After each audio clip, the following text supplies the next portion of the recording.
शिव शंकर हर हर शंकर जय जय शंकर। कुंभ क्या है? कुंभ जिसमें सब लोग इकट्ठा हो रहे हैं और स्नान कर रहे हैं। कुछ लोग तो इसलिए जा रहे हैं कि सब जा रहे हैं तो हम भी चलते हैं, और कुछ लोग इसलिए नहीं जा रहे हैं कि सब जा रहे हैं तो हम क्या करेंगे। तो जिन लोगों को ये पता ही नहीं है कि इसका महत्व क्या है, उनका जाना और न जाना दोनों ही बेकार है। कुंभ होने में दुर्वासा ऋषि जी और देवराज इंद्र का आपस में बहुत बड़ा संबंध। तो कहा जाता है कि दुर्वासा ऋषि जी देवताओं से मिलने के लिए स्वर्गलोक गए और वहां पे जाके उनकी मुलाकात देवराज इंद्र से हुई। और जब दुर्वासा ऋषि जी देवराज इंद्र से मिले तो वो बहुत ही खुश हुए, और जिसकी वजह से उन्होंने अपने गले में डली हुई फूलों की माला उन्हें देवराज इंद्र को पहना दी। और देवराज इंद्र अहंकार में चूर उन्होंने अपने गले से निकालकर फूलों की माला अपने ऐरावत हाथी के सूंड पर डाल दी।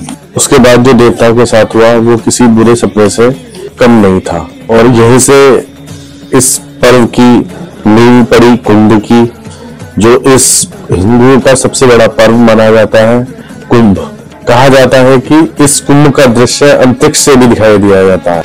इसकी कहानी मंथन से भी जुड़ी हुई है। तो हम बात करते हैं महाकुंभ से जुड़ी हुई कुछ बातें। कुंभ शब्द का मतलब क्या होता है? कुंभ का मतलब होता है घड़ा, और अगर हम धार्मिक दृष्टि से देखा जाए तो अमृत से भरा हुआ घड़ा। इस पर्व को मनाने के लिए 4 पवित्र स्थान माने गए हैं: प्रयागराज, नासिक, हरिद्वार और उज्जैन। इन चारों जगहों पर ही कुंभ का आयोजन किया जाता है, क्योंकि ये पवित्र स्थान माने जाते हैं। और क्यों माने जाते हैं? और इस बार का जो मेला लगा हुआ है, कुंभ महाकुंभ लगा हुआ है, वो प्रयागराज में लगा हुआ है, जहां हिंदुओं की बहुत ही आस्था रहती है। कहा जाता है कि यहाँ स्नान करने से आपके सारे पाप खत्म हो जाते हैं और आपको यहाँ मोक्ष की प्राप्ति होती है। तो फिर एक सवाल आता है कि इस बार का जो मेला लगा हुआ है वो 144 साल बाद क्यों लगा है? इसकी शुरुआत कैसे हुई? तो हमें इसके लिए पीछे वीडियो में जाना पड़ेगा, और जो हमने कहानी अभी आपको बता रहे थे उसको हम दोबारा बताते हैं। तो हमने आपको बताया कि दुर्वासा ऋषि जब देवताओं से मिलने के लिए गए तो उन्होंने अपने फूलों की माला देवराज इंद्र के गले में डाल दी, और देवराज इंद्र ने वो अपने हाथी के सूंड पे डाल दी, और फिर हाथी ने उस माला को निकाल कर फेंक दिया और अपने पैरों से कुचला। ऋषि जी जब वहां पे खड़े हुए सब ये देख रहे थे तो उनकी आंखों में बहुत क्रोध आया, और उनकी आंखों में क्रोध की ज्वाला आने लगी।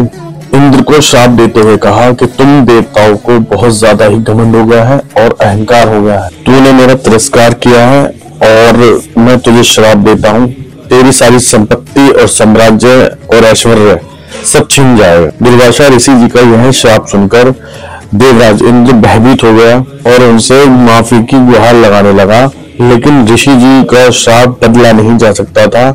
ऋषि जी के श्राप का असर देवताओं पर जल्दी ही दिखने लगा। श्राप की वजह से देवता काफी कमजोर हो गए, और जिसका फायदा राक्षसों ने उठाया। राक्षसों ने स्वर्गलोक पे कब्जा कर लिया और साथ ही साथ देवलोक पे भी कब्जा कर लिया। सारे हालात खराब होते हुए सभी देवी देवताओं में हड़कंप मच गया और सब परेशान होने लगे। देवी देवता सब ब्रह्मा जी के पास गए और उन्हें अपनी सारी बात बताई, और क्या, लेकिन ब्रह्मा जी के पास भी कोई समाधान नहीं था। उन्होंने फिर थोड़ी देर सोचा, फिर उन्होंने कहा कि चलो विष्णु जी के पास चलते हैं, शायद उनके पास कुछ समाधान हो। विष्णु जी के पास गए, वहां पे जाके उन्हें सारी बात बताई, क्या घटना घटी थी, क्या हुआ था।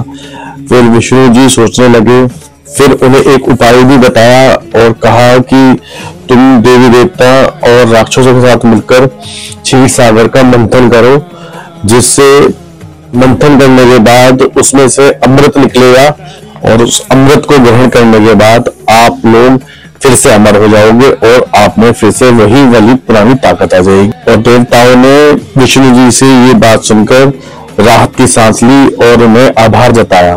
तो उसके बाद देवता राक्षसों से मिले और राक्षसों को अमृत के बारे में बताया, और वो भी अमृत के लालच के लिए वो भी इस मंथन के लिए तैयार हो गए। फिर क्या था, विष्णु भगवान की आज्ञा के अनुसार मंथन को स्टार्ट करा गया।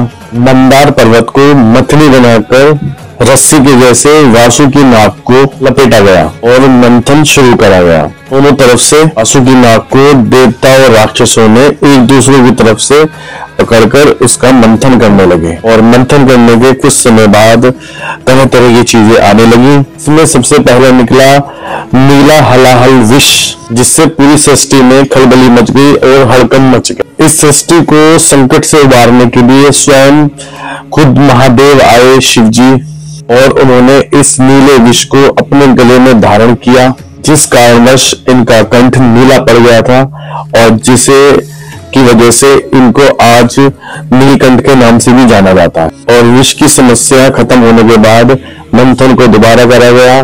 गाय आई, फिर घोड़ा आया, फिर मणि आई, फिर लक्ष्मी जी बाहर आई और फिर अंत में आयुर्वेद के जनक माने जाने वाले धनवंतरी जी व्रत का कुंभ का कलश लेकर बाहर आए। राक्षसों ने जब ये कलश देखा तो उसे छीनकर निकलने के लिए सोचा और भागने लगे और अमृत को लेकर राक्षस और देवताओं के बीच कम से कम 12 दिन तक युद्ध चला। इस युद्ध के बीच मौका पाते हुए इंद्र के पुत्र जयंत ने अमृत के कुंभ कलश को लेकर भागना शुरू कर दिया। कहा जाता है कि जब ये भाग रहे थे तो इसकी अमृत की कुछ बूंदें जमीन के कुछ किनारों पर गिरी।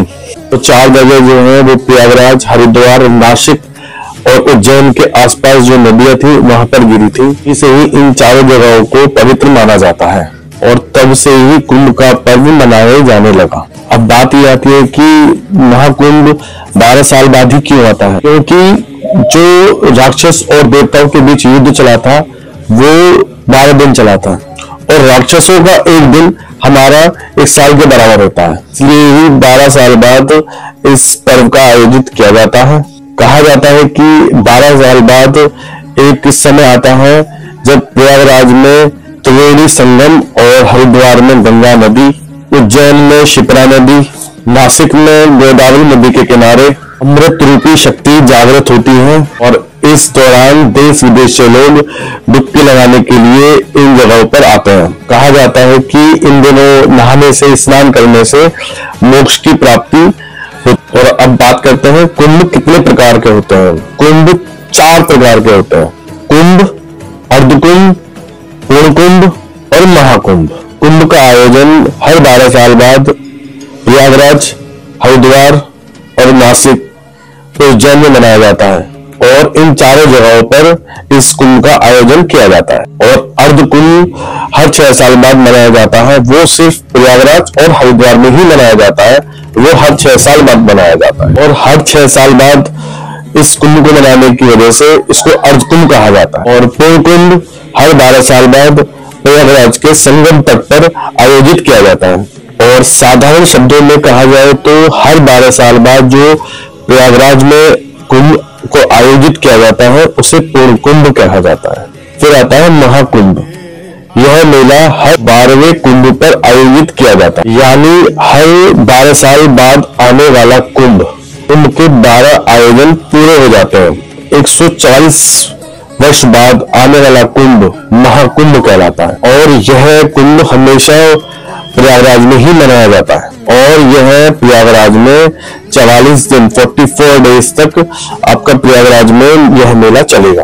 और इसको प्रयागराज में ही क्यों मनाया जाता है, क्योंकि यहाँ पर गंगा, यमुना, सरस्वती का संगम होता है, जिसे त्रिवेणी संगम कहा जाता है, जिसे बहुत ही अच्छा माना जाता है। अब बात आती है शाही स्नान की।